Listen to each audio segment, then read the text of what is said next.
Sasaran strategi kita adalah meningkatkan pelayanan kesehatan di Jawa Barat. Ya. Jadi keinginan Bapak Kejati Jawa Barat ini untuk membentuk suatu akses pelayanan yang berbentuk poliklinik. Ya. Jadi kami alhamdulillah sudah mengobrol dengan Bapak Kejati tadi bahwa ada rencana untuk membangun klinik di Jalan Ambon. Ya. Ya, itu kami menyambut baik karena itu akan menambah akses pelayanan terhadap masyarakat. Karena ini juga untuk umum, bukan hanya untuk Kejati. Jadi untuk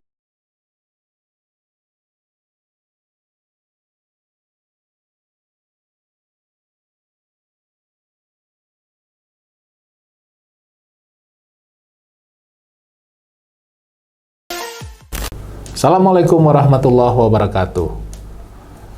Ketemu kembali di podcast Jaksa bersama saya Dodi Ghazali Emil dari Kejaksaan Tinggi Jawa Barat.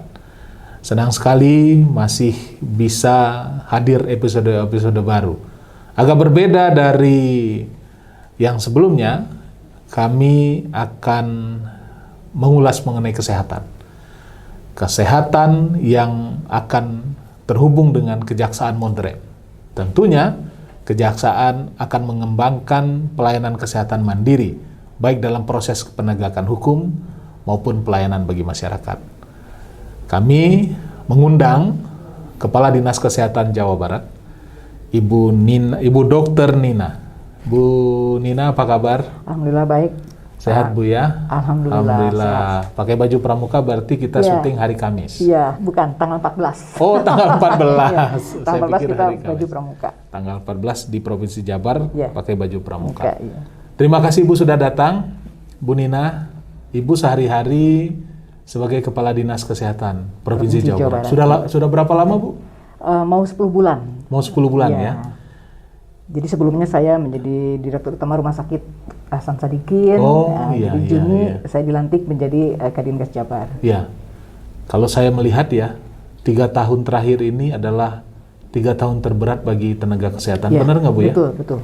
2,5 tahun lah ya. 2,5 tahun. 2,5 tahun ya? Ya. 2,5 tahun, tahun-tahun terberat. Dan gimana kondisi sekarang Bu? Kita sekitar bulan April, kita sekarang membuat podcastnya. Kondisi sekarang bagaimana kondisi COVID di Jawa Barat? Ya, terima kasih. Syukur alhamdulillah bahwa bulan April ini kasus sudah mulai menurun. Ya. Dia sekitar 250 sampai 300 gitu ya. Kemudian BOR juga sekarang 3-4% sudah turun dan ini terus melandai artinya. Jadi kita sudah melewati 3 puncak, gelombang 1, gelombang 2, gelombang 3. Dan mudah-mudahan ini tidak terus meningkat kembali, tapi tentu saja semua ini tergantung dari bagaimana kita memperketat prokes. Karena apapun yang terjadi, kuncinya hanya prokes 3M, kemudian 3T dan vaksinasi, itu saja. Jadi 3 hal itu yang membuat kita akan bertahan. Tapi kalau masyarakat sudah tidak memperdulikan lagi 3M, 3T, jangan harap akan melandai. Itu pasti meningkat lagi gitu. Kan meningkat lagi. Ya, meningkat lagi, bisa meningkat lagi. Saya beberapa kali membaca artikel. Pertama mengenai vaksin ya Bu ya. Kita vaksin sudah bagus dan apalagi mau menjelang mudik ini rame-rame pada booster, benar Bu ya? Karena salah satu ininya. Apakah benar memang kita di warga kita ini mempunyai kekebalan tersendiri terhadap COVID. Ini yang saya baca, apa benar atau tidak? Atau memang kita harus sama-sama vaksin menjaga itu?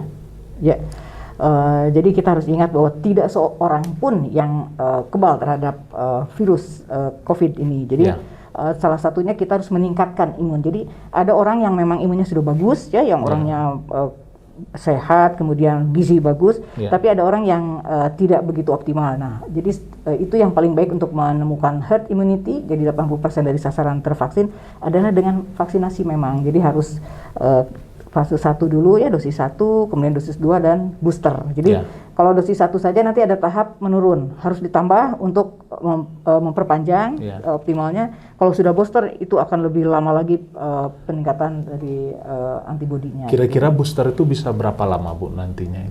Tergantung juga situasi dan kondisi tubuh orang tersebut. Kalau dia bagus itu bisa lama ya, bisa lama bertahun-tahun. Tapi kalau memang orangnya sedang keadaan umumnya ini, jadi dosisnya nggak akan tinggi, itu ada penurunan seperti itu. Untuk di Jawa Barat Bu sekarang bagaimana Bu vaksinasi, sudah berapa persen Bu kalau kita? Alhamdulillah dengan kita mempunyai sasaran 37.090.000 37 juta ya sasarannya 37.900.000 sasaran. Kita sudah mencapai lebih dari 94% untuk dosis 1. Dosis 1 lebih 94% ya. Dosis 2 sudah lebih dari 83%. Kalau booster sih masih 14%. Jadi masih belum 14% semua ya, karena baru beberapa bulan kan kita. Jadi booster ini yang harus sama-sama kita ini. Ketersediaan vaksin cukup ya Bu ya? Iya, sementara ini cukup untuk didistribusikan ke daerah-daerah di Jawa Barat.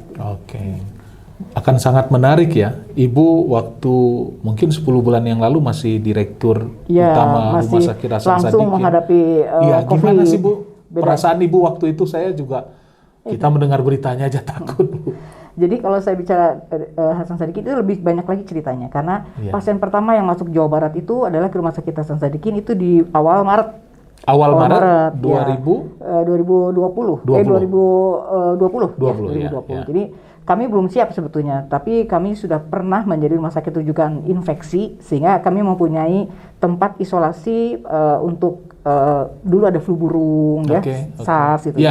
Oh itu sudah ada? Sudah ada, kami sudah punya. Jadi kami sudah punya bekal. Area apa itu namanya? Jadi daerah khusus lah. Jadi kami punya itu, jadi kami gunakan itu sehingga siap, dan itu yang membuat Pak Gubernur mempunyai harapan agar Rumah Sakit Hasan Sadikin bisa jadikan rujukan. Jadi kalau saya lihat itu adalah proaktif Pak Gubernur, salah satu nilai plus bagi Pak Gubernur itu.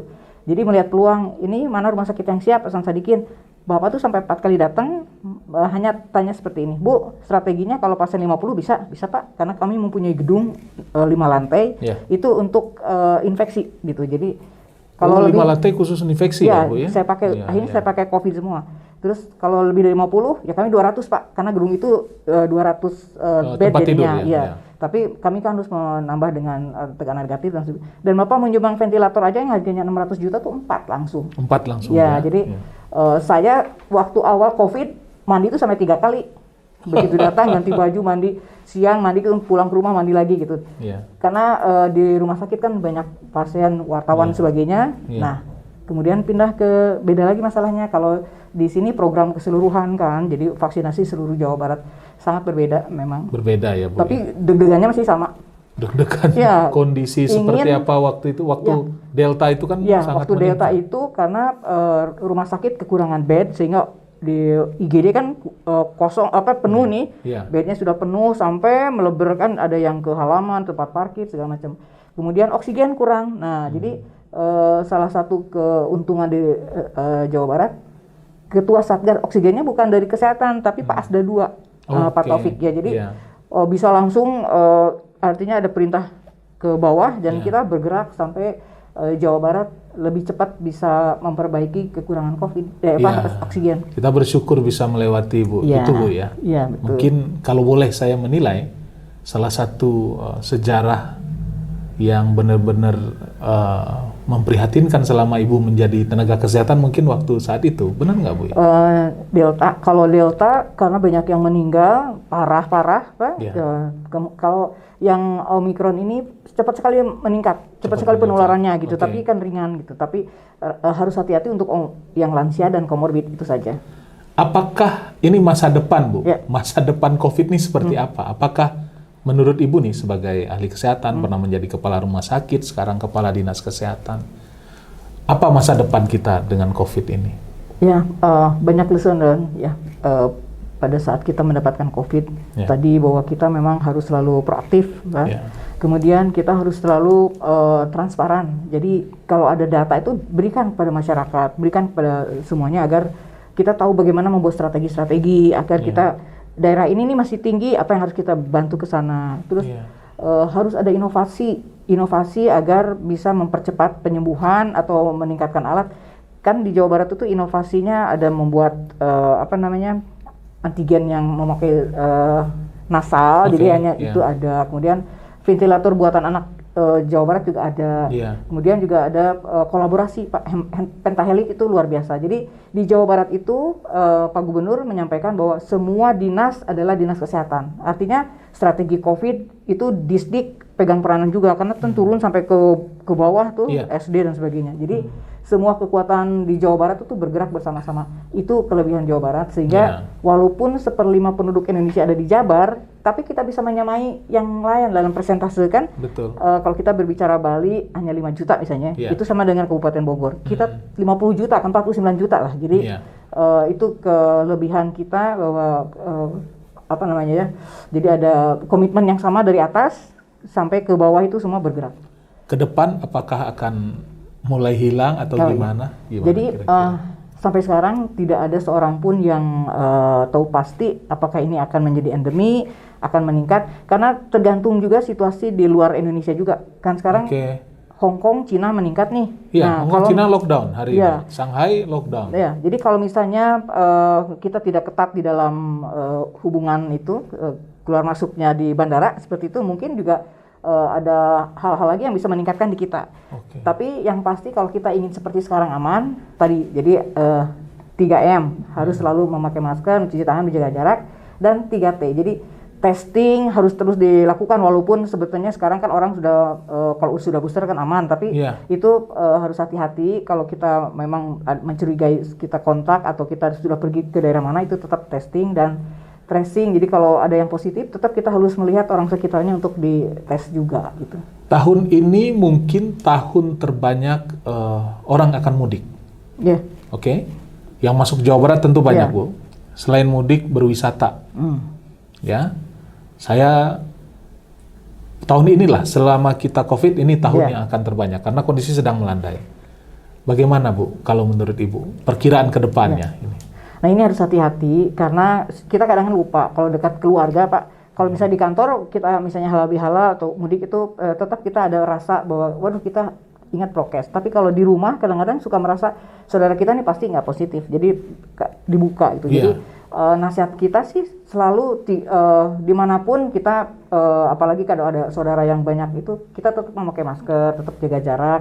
Kalau makan itu jangan banyak ngobrol karena buka masker gitu. Jadi itu saja 3M, kemudian kalau ada kecurigaan apa itu dites gitu. Tetap harus hati-hati, Bu, ya? Iya, harus hati-hati, waspada gitu.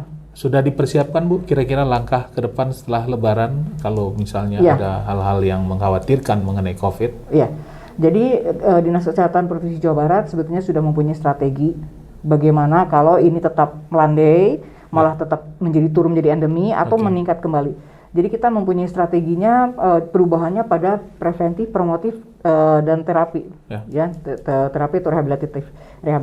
Jadi kalau nanti terjadi endemi, tentu yang akan ditingkatkan oleh kita adalah promotif preventif, terapinya sedikit. Tapi kalau misalnya nanti meningkat lagi, terapi yang kita tingkatkan, jadi promotif preventifnya itu persentase kegiatannya dikurangi. Jadi kita bermain di area seperti itu. Kita mulai shifting topik yang kita ini kan. Ini dalam Undang-Undang Kejaksaan yang baru, Bu, kita ini akan mengembangkan kesehatan justisial ya. Gunanya untuk mengefektifkan penegakan hukum. Banyak masalah kesehatan yang gunakan untuk mencoba mengalihkan konsentrasi atau denial dari kehadiran dan sebagainya. Tentu kejaksaan ingin mandiri dan itu dikembangkan pada undang-undang yang baru ke depan di mana kita bisa melakukan akses kesehatan sendiri. Kita bisa mandiri dalam hal ini dan lebih efektif dalam penegakan hukum. Ibu nih selaku Kepala Dinas Kesehatan Jawa Barat, gimana masukannya terkait ini untuk Kejaksaan Tinggi Jawa Barat? Terima kasih. Kalau saya melihat dari rencana kerja dari provinsi turun ke Dinas Kesehatan, itu sasaran strategi kita adalah meningkatkan pelayanan kesehatan di Jawa Barat.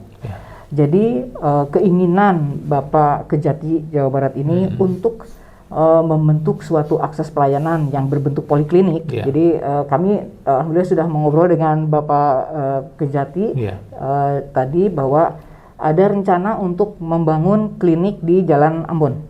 Itu kami menyambut baik karena itu akan menambah akses pelayanan terhadap masyarakat. Karena ini juga untuk umum, bukan hanya untuk Kejati, jadi untuk umum. Dan kalau kami tadi diskusi, jadi ini akan menjadi cikal bakal awalnya untuk akses klinik kecil dulu, Pratama dulu. Jadi kami setuju nanti isinya sekarang baru dokter umum, dokter gigi, dokter rehabilitatif. Nanti kalau sudah berkembang, kita akan tingkatkan menjadi klinik utama. Klinik utama dengan 4 spesialis. Kalau misalnya memang memungkinkan dan masyarakat kelihatannya antusiasnya banyak, itu akan karena posisinya strategis, Bu. Ya, di tengah kota sekali. Jadi nanti bisa menjadi rumah sakit kelas D dulu, kemudian nanti meningkat. Dan saya setuju karena dengan adanya klinik di Jalan Ambon itu kesehatan pertama untuk pemeriksaan yang awal itu sangat diperlukan, dan nanti itu menjadi tempat untuk rujukan ke tempat yang lain kan gitu. Jadi masyarakat akan sangat terbantu. Berarti akan di backup oleh BPJS Kesehatan juga tentunya. Itu wajib karena sekarang ini semua Fasiankes itu memang harus ikut ke dalam PKS dengan BPJS. Di agar universal health coverage nanti misalnya 2022 ini sampai 90% itu terlaksana gitu. Jadi memang lebih baik bekerjasama dengan BPJS karena banyak pesertanya gitu. Jadi itu jangan disangka BPJS itu sebetulnya menguntungkan kalau kita memang mengolahnya dengan baik sesuai dengan aturan. Betul. Ibu tuh pernah menjadi kepala rumah sakit besar di Indonesia, kepala rumah sakit Hasan Sadikin. 1 dari 14 rumah sakit nasional Hasan Sadikin. Ini tentu ada masukan, Bu. Bagaimana cara kita mengelola klinik kecil dulu lah, tapi itu berguna bagi masyarakat dan tentunya bagi internal kita. Jadi Fasiankes itu sudah ada standarnya. Jadi yang pertama ikuti standarnya apa yang harus ada di dalam klinik termasuk IPAL tadi dan sebagainya. IPAL juga, Bu, ya? Jadi IPAL-nya, jadi PPI-nya bagaimana mencegah. PPI itu apa, Bu? Saya nggak ngerti. Pencegahan dan pengendalian infeksi. Jadi bagaimana luasnya ruangan, ventilasi dan sebagainya itu juga ada standarnya. Jadi itu ikuti aturan-aturan itu dan nanti harus ikut. Tapi kalau klinik belum ada artinya semua. Kan kalau kita mendirikan klinik itu untuk keselamatan pasien. Jadi mutu itu memang harus nomor 1. Jadi mutu nomor 1 nomor 1. Jadi baik bagi pasien, baik bagi lingkungan, bagi dokternya nakes. juga, nakes juga. Jadi mutu itu menjadi kendali mutu itu harus nomor 1. Jadi untuk mencapai mutu itu kan banyak standar. Jadi nanti ada indikator apa gitu. Jadi itu harus diikuti saja seperti itu. Diikuti saja ya. Tentu kami itu akan mengembangkan kesehatan justisial ini. Ibu ada masukan, Bu, mengenai kesehatan justisial ini nantinya? Saya kira sangat terkait dengan kejaksaan tinggi Jadi artinya Jawa Barat kan mempunyai satu institusi besar nih, dan itu harus disupport oleh Pemda sebetulnya. Bahwa salah satunya itu adalah untuk bisa tadi sudah disebutkan untuk rekomendasi kesehatannya kan untuk kasus-kasus maupun jadi menurut kami itu perlu dibantu, disupport tentu sesuai dengan kemampuan dari provinsi dan mudah-mudahan sih cepat terlaksana kan itu sangat dibutuhkan di Jawa Barat. Karena selain untuk kegiatan kita dengan kewenangan yang ada, tentu kita juga akan membantu masyarakat sekitar. Betul. Kayak seperti kita sudah punya rumah sakit Ceger di Jakarta kan. Di Banten malah juga ada katanya Adi Aksa. Ada di Banten, rumah sakit Adi Aksa di Ceger itu kondisinya. Kita berharap ke depan mudah-mudahan Kejaksaan Tinggi Jawa Barat juga punya rumah sakit sendiri. Itu tentunya tujuannya kita untuk bisa membantu masyarakat karena banyak masyarakat yang akan terbantu kan gitu, Bu ya. Karena kita bersama-sama bisa melayani kesehatan buat mempercepat penyelesaian kasus juga karena kalau sakit kalau apa itu berhenti kan penyidikan. Jadi kita bisa tahu secara mandiri, Bu. Kita tidak bergantung kepada hal lain, pihak lain dan sebagainya. Setuju. Baik. Ada closing statement, Bu Nina? Untuk masyarakat nih. Satu, di era pandemi ini tetap tadi saya ingin menyampaikan jangan lupa bahwa kita tetap ketat dengan protokol kesehatan tadi 3M mencuci tangan, memakai masker dan menjaga jarak. Kemudian juga kalau ada hal-hal yang dianggap bahwa kita merasa tidak sehat itu cepat datanglah ke tempat-tempat pelaksanaan atau tempat-tempat pasienkes seperti klinik dan lain-lain. Dan kita berdoa mudah-mudahan klinik dari Adiaksa itunya, klinik Adiaksa itu cepat terlaksana. Jadi bukan hanya wacana tapi ada gitu. Segera dieksekusi, Bu, ya. Baik. Demikian Bu Nina, terima kasih atas kehadirannya di sini. Ini di studio mini kita ini podcast AA Jaksa. Baik. Demikian warga Adiaksa, sobat Adiaksa, terima kasih atas kesempatannya di hari ini dan tetap jaga kesehatan. Betul. Tetap jaga protokol kesehatan sehingga COVID bisa melandai terus dan kita bisa kembali ke kehidupan yang normal. Amin. Assalamualaikum warahmatullahi wabarakatuh.